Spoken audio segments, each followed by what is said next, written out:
नमस्कार। मैं प्राध्यापक डॉक्टर राजेंद्र देशपांडे आप सब लोगों का इस वीडियो में सहर्ष स्वागत करता हूं। मेरा यूट्यूब चैनल का नाम तो पता है आपको, आयुर्वेदा एकेडमी। तो आज हम बात करने वाले हैं क्रिया शारीर से लेकर रोग निदान से लेकर आयुर्वेदिक काय चिकित्सा तक जिसका विचार बहुमूल्य है, वो टॉपिक, वो विषय है धातु पोषण न्याय। आप तो जानते हैं आयुर्वेद में दोष धातु मला मूलम ही शरीरम ऐसा कहा है। तो हमारे शरीर में दोष, जिसको हम बायो एनर्जी कहते हैं, वात पित्त कफ, सप्त धातु रस रक्त मांस मेद अस्थि मज्जा और शुक्र, और तीन मल मूत्र पुरीश एंड स्वेद। ये जो घटक हैं वो बहुत ही इंपॉर्टेंट है, बहुमूल्य है, क्योंकि उनकी फिजियोलॉजी से पूरे शरीर की हमारी स्वास्थ्य रक्षण कर किया जाता है। Healthy condition is maintained by दोष धातु एंड मल फिजियोलॉजी। जब भी ये दोष प्रकुपित हो जाते हैं और धातु और मल पर अटैक, आघात करते हैं, तो दोष दुष्ट सम्मूर्छना जनितो व्याधि ही। दोष और दुष्ट, दुष्ट का मतलब क्या है? धातु और मल को दुष्ट बताया गया है। यह आयुर्वेदिक टर्मिनोलॉजी समझने में बहुत ही मजा आता है। मैं आपको इसी ढंग से शारीरिक क्रिया के बारे में अलग अलग वीडियोस हिंदी में बनाना चाहता हूं। मेरे आप सब लोगों को एक दरख्वास्त है, विनंती है कि दो तरह के मत प्रवाह हैं। कई लोग मेरे से जोरदार रिक्वेस्ट कर रहे हैं, सर इंग्लिश में वीडियो बनाओ, इंग्लिश में बनाओ। कई लोग बोलते हैं नहीं सर हिंदी में बनाओ, हिंदी में बनाओ। तो जो भी हिंदी भाषिक लोग ये देख रहे हैं, उन्होंने मेरे को व्हाट्सएप करना बहुत ही जरूरत है कि सर इसी ढंग से क्रिया शारीर के बारे में जो जो वीडियोस हैं वो हिंदी में बनाइए। दोष के बारे में बताइए, वात पित्त कफ हिंदी में, धातु के बारे में बताइए, रस रक्त मांस मेद अस्थि मज्जा शुक्र मल के बारे में बताइए, हिंदी में बताइए। हम हिंदी को समझ सकते हैं। ऐसे लिखने वाले लोगों की मेरे को व्हाट्सएप करने की या इस वीडियो के ऊपर कमेंट में लिखने की बहुत ही जरूरत है।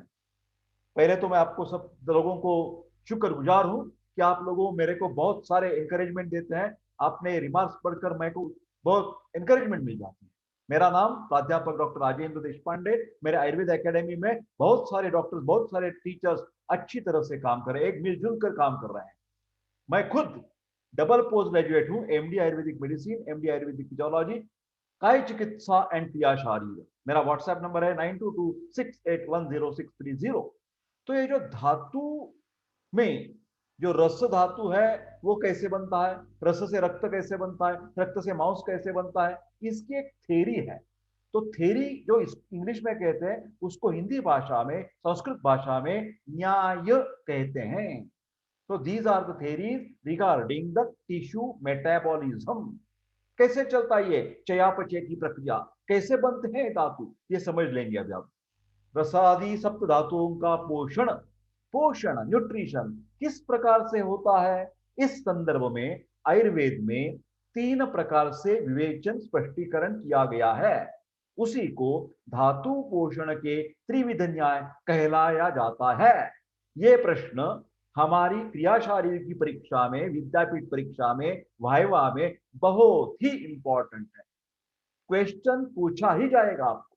केदार कुल्या न्याय, क्षीर दधी न्याय और खले कपोत न्याय। एक बात ध्यान से सुनिए, ये एमसीक्यू एमडी वाला क्वेश्चन है।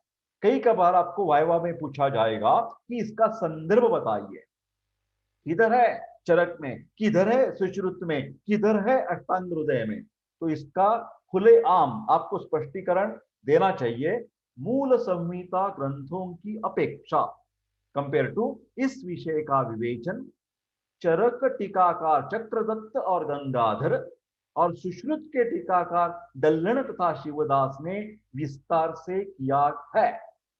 ध्यान से सुनिए मेरे प्यारे दोस्तों, धातु पोषण न्याय का वर्णन किसने किया है? न कि चरक सुश्रुत वाग्भटनी, उनके टीकाकारों ने किया है। ध्यान से सुनिए, मूल संहिता ग्रंथ में चर्चा नहीं है, टीका में चर्चा है। ओके, धातु पोषण न्याय किस लिए समझना चाहिए? पहले तो शरीर के विविध प्राकृतिक व्यापार किस प्रकार चलते हैं, हमारे रस धातु का पोषण कैसा होगा, रक्त धातु का पोषण कैसा होगा, इसको बोलते हैं ये मुंह से लेकर, मुंह यहां से मैंने अन्न चबाया और आमाशय में गया, आंतड़ों में गया, इंटेस्टाइन में गया, उधर का जो पचन व्यापार है ना, मुंह, in the mouth, in the stomach, in the small intestine, duodenum, jejunum, ileum, liver, ये सब चीजें, पैंक्रियाटिक जूस, ये सब क्या होता है? स्थूल पचन, प्राइमरी डाइजेशन। और उसके बाद हमारे धातु बन जाते हैं, उसको कहते हैं सूक्ष्म पचन व्यापार, सेकेंडरी डाइजेशन। व्याधि संप्राप्ति हमें पता चलती है ये धातु पोषण न्याय से, और चिकित्सा की भी बात हमें समझ आती है ये धातु पोषण न्याय जानने के बाद। इसीलिए इसके विषय में विचार किया जा सकता है।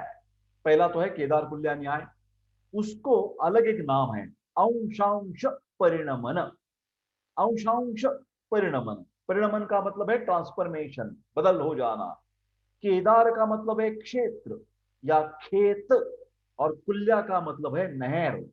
खेतों में जिस प्रकार फसल को विविध नहरें अथवा मार्ग बनाकर पानी दिया जाता है, उसी प्रकार मानवीय शरीर में धातुओं का पोषण विभिन्न स्रोतस के द्वारा होता है। विभिन्न स्रोतस, उसको मार्ग कहते हैं, चैनल्स। ये देखिए चित्र, यहाँ कुआं रखा है, ये सब खेत है, और खेती बाड़ी में धीरे धीरे करके पहले तो यहाँ गया, बाद में यहाँ गया पानी, बाद में यहाँ गया। तो इस ढंग से पहले रस धातु का पोषण हो जाएगा, बाद में रक्त धातु का पोषण, मांस धातु का पोषण, इसी तरह क्रम से अलग अगले अगले धातुओं का पोषण हो जाता है। तो मार्ग का महत्व इस केदार कुल्या न्याय से पता चलता है। मार्ग का मतलब, स्रोतस का मतलब, महत्व इसे समझ जाता है। धातुओं का पोषण क्रमशः होता है, क्रमशः। सर्वप्रथम आहार रस, रस धातु को प्राप्त होता है, तत्पश्चात शेष रक्त मांस मेद धातुओं को प्राप्त होता है। अतः इसे अंश अंश अंश, है ना, अंश अंश अंश परिणमन, ट्रांसफॉर्मेशन कहा जाता है। आहार रस वस्तुतः सभी धातुओं को युगपत अर्थात उत्पल पत्र सूची पत्र भेद, ये टिपिकल थ्योरी है, न्याय। कमल पत्र लेकर हम सुई यहां से वहां पियर्स कर दी तो क्या हो जाएगा? एकदम उधर, इधर से उधर गई सुई, हमारे सूची गई, ऐसे मालूम होता है। फिर कैसे होता है? वो जो कमल के पत्र है वो तो थाउजेंड्स रहेंगे, हंड्रेड्स रहेंगे, तो धीरे धीरे 1 2 3 4 वो पियर्स करके जाएगी सूची, मगर देखने में कैसा लगता है? युगपत, फटाक एक जैसे सबका पोषण हो गया, वैसा नहीं होता, क्रमशः ही होता है। इस न्याय से एक ही समय पर पहुंच जाता है। शरीर दृष्टि से प्रसादी धातु आहार की दृष्टि से दूर, दूरतम नहीं है, नहीं है। जैसे कि ये अंगुली में यहाँ रस भी है, रक्त भी है, मांस में अस्थि सब है ना, ऐसा है क्या? ये हृदय के नजदीक रस है, मेरे पैर यहाँ सिर्फ मज्जा है, शुक्र है, ऐसा नहीं है ना। सभी जगह पर हर एक बॉडी पार्ट्स में क्या है? सप्त धातुओं से हमारा शरीर बना हुआ है। तो ऐसे कोई भी नहीं है कि रस बहुत नजदीक है हृदय के और शुक्र बहुत दूर पर है, ऐसी बात नहीं है। सिर्फ इस न्याय से हमें क्या पता चलता है कि ये परिणमन होने के लिए, पोषण होने के लिए मार्ग की आवश्यकता है, मार्ग की आवश्यकता है, स्रोतस की आवश्यकता है, ये सब पता चलता है। खेत के पानी का मुख्य स्रोत कुआं रहता है, आहार रस कुआं। कुएं का पानी मोट तथा बैल मोटर की सहायता से ऊपर लिया जाता है और उसे नहर तथा बांध बनाकर फसल तक पहुंचाया जाता है। स्रोतस स्रोतस स्रोतस। इस पद्धति में निकटस्थ स्थान का पोषण सर्वप्रथम, तत्पश्चात बीच वाले स्थान का पोषण और अंतिम स्थान का पोषण बाद में हो जाएगा। नहर सबसे पहले स्थान को पानी सर्वप्रथम देती है और बाद में आगे पानी ले जाती है। इसी न्याय के अनुसार शरीर में धातु पोषण होता है। एक बार फिर चित्र देखते हैं। ये मानो कि ये रस धातु है, यहां पहले कुएं से यहां पर आ गया, रस धातु का पोषण हो गया, उसके बाद रक्त धातु का हो गया, उसके बाद मांस धातु का हो गया। तो शुक्र धातु को पोषण मिलने के लिए ज्यादा समय लगेगा, है ना। मतलब जो भी शुक्र धातु की बीमारियां हैं उसको ठीक ठाक होने में ज्यादा टाइम लगेगा। मज्जा धातु की बीमारी है, नर्वस टिश्यू की बीमारी है, ब्रेन की, दिमाग की बीमारी है, ठीक ठाक होने में ज्यादा टाइम लगेगा। उसके तुलना में रस धातु की बीमारियां, रक्त धातु की बीमारियां थोड़ी जल्दी ठीक हो सकती है, थोड़ी जल्दी ठीक हो सकती है। हीमोग्लोबिन बढ़ाना है, हीमोग्लोबिन बढ़ाना है, तो थोड़ा सा 10-15 दिन में हमें हीमोग्लोबिन में 1 ग्राम % की राइज देखने मिलेगी। फिर वजन बढ़ाना है, 15 दिन में हो जाएगा? नहीं भैया, नहीं हो जाएगा, ज्यादा टाइम लगेगा। हमारा मोटापन कैसा आता है? मेद धातु ज्यादा धीरे धीरे धीरे धीरे करके मोटा मोटा हो जाता है ना। मज्जा धातु के बीमारियां ठीक ठाक करने में टाइम लगता है। तो इस वजह से हम ये बातें जान सकते हैं। ठीक है। केदार कुल्या न्याय पर ये देखिए, यहां पर मैंने एक बार फिर निकल आता है, यहां पर इसी न्याय के अनुसार शरीर पोषण होता है। ठीक है। हृदयस्थ व्यानवायु के द्वारा प्रक्षेपित निकटस्थ रस धातु को सर्वप्रथम उसके पोषक अंश दिए जाते हैं, अतः उसका प्रथम पोषण होता है। तत्पश्चात रक्त है, मांस है, मेद है, अनेक धातुओं का पोषक अंश दिए जाते हैं और उनका पोषण किया जाता है। वहां से आहार रस आगे निकलते हुए शुक्र धातु तक जाता है। यह पोषण क्रिया क्रमशः शुक्र धातु तक पहुंच जाती है। सारांश, इस न्याय के अनुसार, केदार कुल्या न्याय के अनुसार, आहार रस स्थित धातु पोषक अंश, आहार रस में जो पोषक अंश है, दो चीजें ध्यान में रखिए, पोषक और पोषक। पोषक न्यूट्रिशियस मटेरियल, पोष्य अंतिम धातु, पोषक अनस्टेबल, ओनली न्यूट्रिशियस मैटर है वो, और क्या हो गया, अस्थाई धातु है। और पोष्य का मतलब फाइनली प्रोडक्ट जो है, फाइनल प्रोडक्ट को बोलेंगे पोष्य, रॉ प्रोडक्ट को बोलेंगे पोषक, रॉ प्रोडक्ट पोषक, पोष्य फाइनल प्रोडक्ट, अस्थाई एंड स्थाई। ये संकल्पना बहुत अच्छी तरह से सुन ले भैया।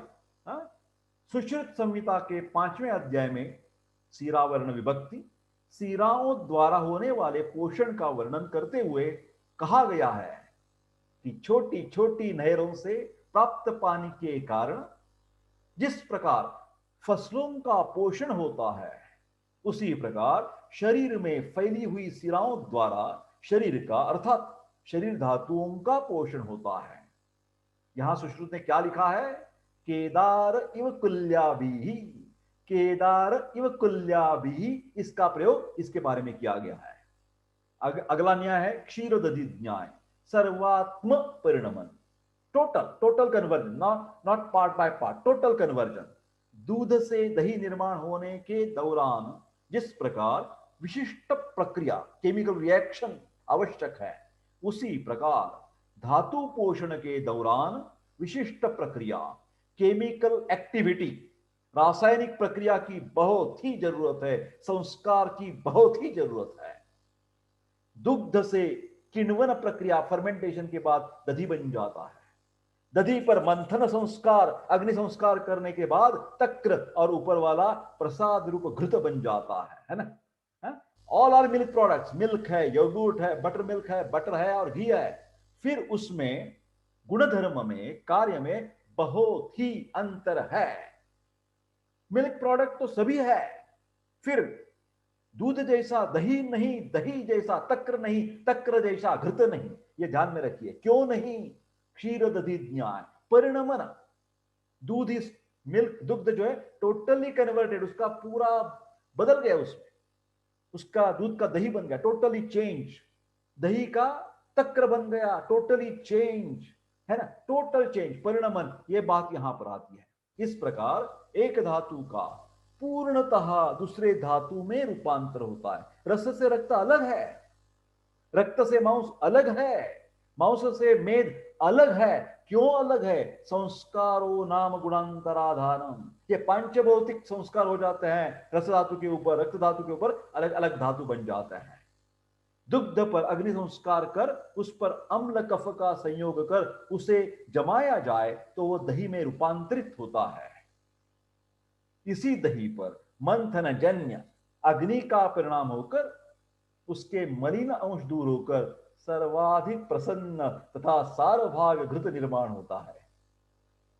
जिस प्रकार दूध पर विविध संस्कार होकर अंततः उससे उत्तम गुणधर्म युक्त घृत निर्माण होता है, उसी प्रकार मनुष्य देह में रस धातु का क्रमशः पचन होकर, संस्कार होकर उसके मलभाग का पृथक्करण होते हुए अंतिमतः शुक्र यह अधिक प्रसाद भूत धातु या भाग धातु बन जाता है। रसात रक्तम ततो मांसम, मांसात मेदः ततो अस्थि च, अस्थो मज्ञः तथा शुक्रम, शुक्रात गर्भः प्रसादजः। चरक चिकित्सा स्थान ग्रहणी अध्याय चैप्टर 15 अध्याय 15 ध्यान से पढ़िए। आयुर्वेद का सब पचन का विश्लेषण, पचन की विश्लेषण चर्चा कहां पर है, क्रिया कहां पर बताई है, शारीरिक क्रिया। चरक ऋषि ने चिकित्सा स्थान, जब भी वो गृहिणी रोग की बात करते थे, कर रहे थे, उसी टाइम उन्होंने पचन व्यापार सबका सब आपको बता दिया है। ठीक है। खले कपोत अध्याय, उसका मतलब है पृथक परिणमन, सेपरेट सेपरेट सेपरेट, पृथक, अलग अलग अलग अलग। खल का मतलब है खलिहान और कपोत का मतलब है कबूतर, पंछी, है ना। धान्य से भरे खलिहान पर दाना चुगने के लिए अनेक कबूतरों का जमावड़ा होता है। वहां अन्न खाने के बाद वह भिन्न भिन्न दिशाओं में उड़ जाते हैं। इसी प्रकार विभिन्न धातु अपना अपना धातु पोषक अंश आहार रस से प्राप्त करते हैं। सिलेक्टिव एब्सॉर्प्शन, सिलेक्टिव एब्सॉर्प्शन, अलग अलग अपना। रस को क्या चाहिए? वाटर, पानी का भाग चाहिए। रक्त को क्या चाहिए? आयरन कंपाउंड चाहिए। मांस धातु को क्या चाहिए? क्या चाहिए? प्रोटीन्स चाहिए। मेद धातु को क्या चाहिए? स्निग्ध भाग चाहिए, है ना। अस्थि धातु को क्या चाहिए? जो जो हड्डियां बलकट बनाने वाले जो कैल्शियम है, विटामिन डी है, वो चाहिए। वो अपने अपने अंश आहार रस से निकाल लेते हैं और अपने अपने स्थानों पर, अपनी अपनी स्रोतों में, अपनी अपनी घरों में अपने अपने स्थायी धातु बना लेते हैं। आहार रस से वो निकाल लेते हैं कबूतर की जैसे। ठीक है। ये देखिए, अपना अपना दाना लेकर भाग जाना अपने अपनी घर में। कबूतरों का स्वस्थान में जल्द अथवा देरी से पहुंचना उनका स्थान निकट अथवा दूर होने पर निर्भर करता है, टाइम फैक्टर। साथ ही हर एक कबूतर उड़ने की गति भी भिन्न भिन्न होती है। There is a difference in haemopoiesis, there is a difference in spermatogenesis, there is difference in the nervous tissue formation. So अलग अलग मैकेनिज्म है। यही स्थिति धातु पोषण में भी होती है। विभिन्न धातुओं के पोषक अंश विभिन्न मार्गों के उस धातु तक पहुंचते हैं। आहार रस का रस पोषक अंश स्वतंत्र मार्ग से जाकर रस पुष्टि करता है। शुक्र धातु की ओर जाने वाली श्रुतसंग का मार्ग थोड़ा दूर होने तक कारण क्रियात्मक, क्रियात्मक एनाटॉमिकली नहीं सोचना चाहिए भैया, एनाटॉमिकली नहीं, फिजियोलॉजिकल की दृष्टि से अत्यधिक दूर होने के कारण उसके पोषण के लिए अधिक समय लगता है और रस धातु का मार्ग नजदीक होने के से उसका पोषण सत्वर होता है। ये जो मार्ग की लेंथ की बात की है ना भैया, ध्यान से सुनिए। Don't consider it anatomical length, it's a physiological mechanism activity. Physiological chemical activity, कितनी केमिकल एक्टिविटी किसके लिए लगती है, कितना टाइम लगता है, इसके लिए वो शब्द इस्तेमाल किया है। धातु उत्पत्ति पोषण इस संदर्भ में उपरोक्त तीनों न्याय अपनी अपनी दृष्टि से महत्वपूर्ण, एक न्याय महत्वपूर्ण नहीं, सभी न्याय महत्वपूर्ण है। तथापि एक एक न्याय का स्वतंत्र रूप से विचार करने पर हर एक धातु की लाभ और हानि समझ सकते हैं। ज्वर है, फीवर, पांडु, एनीमिया, राजएक्स्मा, ट्यूबरकुलोसिस, कुष्ठ, स्किन डिसीजेस आदि सार्वधिक व्याधियों में मुख्यतः प्रथमतः आहार रस बिगड़ता है और उसकी विकृति का परिणाम सर्व शरीर में होता है। इसके कारण रक्तादि अगले धातु भी बिगड़ जाते हैं। यह स्पष्टीकरण केदार कुल्या न्याय के अनुसार दिया जा सकता है। साथ ही इस प्रकार के व्याधियों में रसदुष्टि पर चिकित्सा करने से, रसपाचक टैबलेट देने से व्याधि ठीक होने में बहुत मदद मिलती है। तो इन चार ही जो आजार इधर व्याधियां बताएं, उसमें क्या करना है आपको? रसपाचक दवाई देनी है। रस से लेकर उत्तर धातुओं में सारभाग आते हुए शुक्र धातु में मानो सभी धातु परिणत हो जाते हैं। घी इस कंटेनिंग, क्या उसमें घी में क्या है? घी में दूध है, घी में दही है, घी में तक्र है, सभी का जो अच्छा अच्छा भाग है वो लेकर हमारा घृत बन गया, घी बन गया। इसीलिए शुक्र से निर्मित गर्भ में सप्त धातु बीज रूप से आते हैं, बीज रूप से आते हैं। All are composed of milk products, घी जैसे है ना, वैसी तरह शुक्र से जो गर्भ निकलता है उसमें पूरे के पूरे हैं, रस है, रक्त है, मांस है, सब है। ये कैसे समझते हैं? क्षीरदधि न्याय से। खले कपोत, मिथ्या आहार के कारण, विशिष्ट मिथ्या आहार के कारण विशिष्ट धातु बिगड़ता है। यह कैसे होता है? तो इस संप्राप्ति खले कपोत न्याय के अनुसार सेपरेशन, पृथक परिणमन अनुसार स्पष्ट की जा सकती है। विशिष्ट औषधि द्रव्य विशिष्ट स्थान पर अथवा विशिष्ट धातुओं पर कार्य करते हैं। यह स्पष्टीकरण कौन से न्याय से देंगे? खले कपोत न्याय से देंगे। शतावरी अश्वगंधा मांस धातु के ऊपर काम करेगी, वो तो वैसे रस रक्त सभी पर होता है, फिर मांस धातु पर क्यों? खले कपोत न्याय। शुंग भस्म अस्थि धातु पर, वेरी स्पेसिफिकेशन। पयः सत्य शुक्र करः, milk is instant energy for शुक्र धातु। सो ये जो स्पेसिफिकेशन है ना, उस बात खले कपोत न्याय से समझा जा सकता है। व्यावहारिक दृष्टि से जब आपको क्वेश्चन पूछा जाएगा कौन सा न्याय श्रेष्ठ है, मैं तो बताऊंगा पर्सनली कि सभी न्याय अपनी अपनी दृष्टि से धातु पोषण समझने के लिए बहुत ही महत्वपूर्ण है। कैसे? देखिए, यहां पर केदार कुल्या न्याय से क्या स्पष्टीकरण दिया है? वहन प्रक्रिया, ट्रांसपोर्ट सिस्टम बताई है, स्रोतस की संकल्पना बताई है। स्रोतस स्वच्छ होनी चाहिए, ख वैगुण्य नहीं होना चाहिए। स्रोतो दुष्टि, स्रोतो वैगुण्य होने पर सभी धातुओं बिगड़ जाएंगे। तो वहन प्रक्रिया, इंपॉर्टेंट ट्रांसपोर्ट एस्पेक्ट जो है वो केदार कुल्या न्याय से है। क्षीरदधि न्याय से क्या समझते हैं हम? परिणमन, there must be some transformation, chemical reaction है, संस्कार हैं। ये बातें कब आती है? क्षीरदधि न्याय से। क्योंकि दूध से दही बनना है फर्मेंटेशन से, दही से तक्र बनता है मंथन प्रक्रिया से। खले कपोत न्याय से क्या पता चलता है? कि विशिष्ट धातु उत्पत्ति और पोषण के लिए विशिष्ट घटकों का स्वीकार किया जाएगा। रस धातु बनने के लिए जल अंश का ज्यादा स्वीकार है, अस्थि धातु बनने के लिए पार्थिव घटक का ज्यादा एब्सॉर्प्शन, शोषण होना अति आवश्यक है। ध्यान से सुनिए। रस से लेकर शुक्र तक परिणमन जो होता है, कौन सी पंच महाभूत उसमें एक्ट होती है, ये चरक चिकित्सा स्थान में बातें कही गई हैं। रसाद रक्तम ततो मांसम, मांसाम मेद सतो अस्थि च, अस्तो मज्जा तथा शुक्रम, शुक्रात गर्भा प्रसाद जहा। चरक चिकित्सा स्थान 15/16। रस से लेकर शुक्र तक का यह परिणमन किस प्रकार होता है, इसका विस्तार पूर्वक वर्णन अलग अलग श्लोक के द्वारा बताया गया है। ये देखिए, यहां पर रस रक्त मांस में अस्थि मज्जा शुक्र बन चुका है। रस से रक्त की निर्मिति तेजो रसानाम सर्वेशा मनुषानाम यदुच्यते, पित्तोष्मणहासरागेन रसो रक्तत्वम रुच्छति। तो रस के ऊपर पित्त की उष्णता काम करने से उसका कलर चेंज हो जाता है, उसके गुण में बदल होता है, कार्य में बदल होता है। तो कौन सा संस्कार हुआ? कौन सा संस्कार है? क्षीरदधि न्याय। पित्त की उष्णता रस के ऊपर संस्कार हो गया, रक्त बन गया। रक्त से मांस, वायु अंबु तेजसा रक्तम उष्मणा च अभिसंयुतम स्थिरता प्राप्य। कौन से घटक ने संस्कार किया रक्त धातु के ऊपर? रक्त धातु के ऊपर वायु का संस्कार, अंबु जल का संस्कार, तेज का संस्कार, रक्त की उष्णता का संस्कार। उससे क्या हो गया? वो सॉलिड हो बन गया, स्थिरता, स्टेबल धातु बन गया मांस धातु। मांस से मेद की निर्मिति में क्या हो गया? स्व उष्मणा पक्वम एव तत् स्व तेजो अंबु गुण स्निग्धोद्रिक्तम मेदो अभिजायते। उसमें तेज धातु है, महाभूत है, संस्कार है, अंबु के हैं, स्निग्ध गुण आ गया उसमें, तो स्निग्धता आने से फैट मॉलिक्यूल्स बन गए। मेद से अस्थि बनते समय क्या हो गया? पृथ्वी अग्नि अनिल आदि नाम। कौन से संस्कार है? हा? मेद के ऊपर पृथ्वी के संस्कार, अग्नि के संस्कार, अनिल का मतलब है वायु।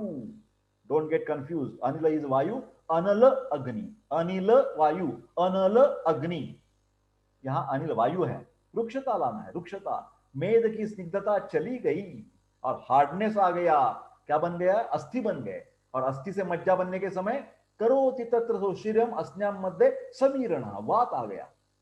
मेद सस्तानि पूर्यते, उसमें मेद का स्निग्धांश अंदर चला गया, वो पोरोसिटी के कारण, और मज्जा धातु की निर्मित हो गई।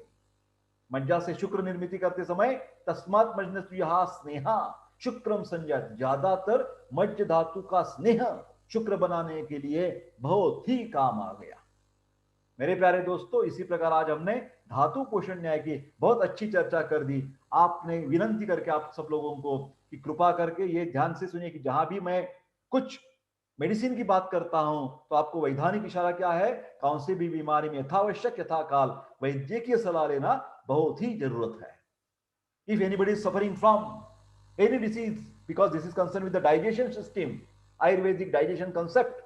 So if you are suffering from hyperacidity, gas, irritable bowel syndrome, constipation, immediately WhatsApp Professor Dr. Rajendra Deshpande for paid online consultation. So I'm very thankful for all of your support. I wish you all the best. Please don't forget to share this video, like this video, and please subscribe my YouTube channel. I wish you all the best. Take care. Bye bye. All the best. All the best.